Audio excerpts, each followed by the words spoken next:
Bon, ok, tout le monde en a entendu parler, tout le monde, en tout cas, il y en a beaucoup qui ont écouté les nouvelles des dernières semaines.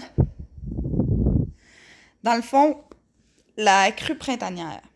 Pour Lanaudière que les Laurentides, il y a des routes importantes qui demeurent fermées à la circulation, soit en raison d'inondations ou encore parce qu'elles ont été endommagées par la crue des eaux. Donc, vous pouvez toujours consulter Québec 511 pour le portrait complet.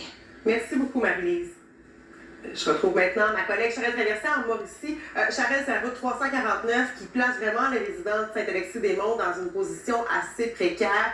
Là, bon, la bonne nouvelle, c'est qu'après avoir été isolé pendant plus de 24 heures, les déplacements essentiels reprennent. Ah oui, c'est tout un soulagement. Depuis 6h30, Marie-Claude, il y a vraiment une route secondaire qu'on a réouverte ici, là, en plein cœur du village de Saint-Alexis-des-Monts. On l'avait fermée d'abord il y a plusieurs... Attendez, donnez-moi juste une seconde. Là. Ok. Crue printanière, les déplacements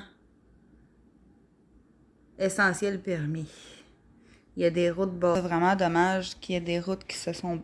Déjà avant même la fermeture de la route 349, parce qu'il y a un pont ici dont la structure était menaçante en raison de la crue des eaux. Le ministère des Transports a fait plusieurs inspections, un ingénieur qui était là pour faire analyse justement de la structure et on dit pour l'instant on maintient en tout cas donc cette circulation en alternance, que le pont est correct pour le moment.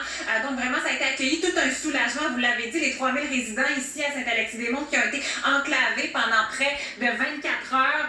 Pour ce qui est de la route 349, on va toujours la laisser fermée pour le moment en raison là, du niveau de la rivière du Loup. On attend justement que le niveau baisse en ce moment pour pouvoir procéder à une inspection de la chaussée, mais on commençait à l'intérieur du village là, à manquer de nourriture et à manquer d'essence.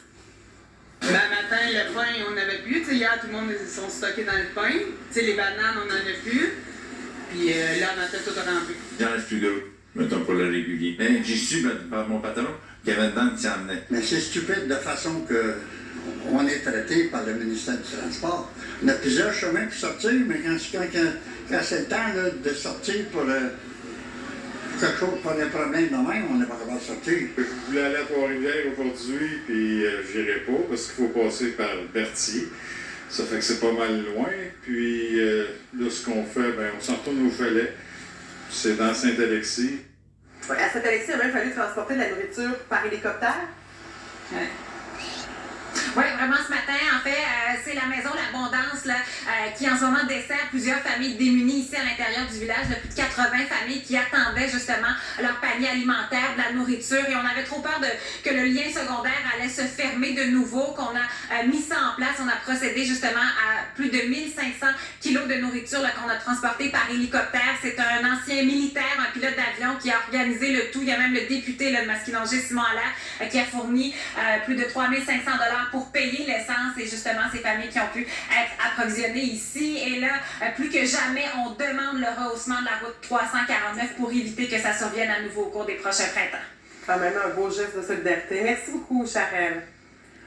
Je trouve ça vraiment cool, par exemple, que la personne elle ait pris le temps de prendre son argent, son temps pour aller aider les gens qui en ont besoin. Ça, c'est un truc humanitaire qui devrait avoir de plus en plus souvent puis qui devrait continuer d'exister. Je trouve ça dommage, sérieusement, parce qu'il y a beaucoup de routes qui ont été fermées. Puis non seulement les routes ont été fermées, tu sais, quand c'est rendu que tu utilises des hélicoptères pour aller livrer de la bouffe, c'est parce qu'il y a un crise de problème à quelque part, là, hein? Donc, sur ça, partagez, likez, commentez. N'oubliez pas, tout commentaire est bon, que ce soit positif ou négatif, il y a toujours quelque chose d'autre à apprendre. Passez une excellente journée, les petits amis.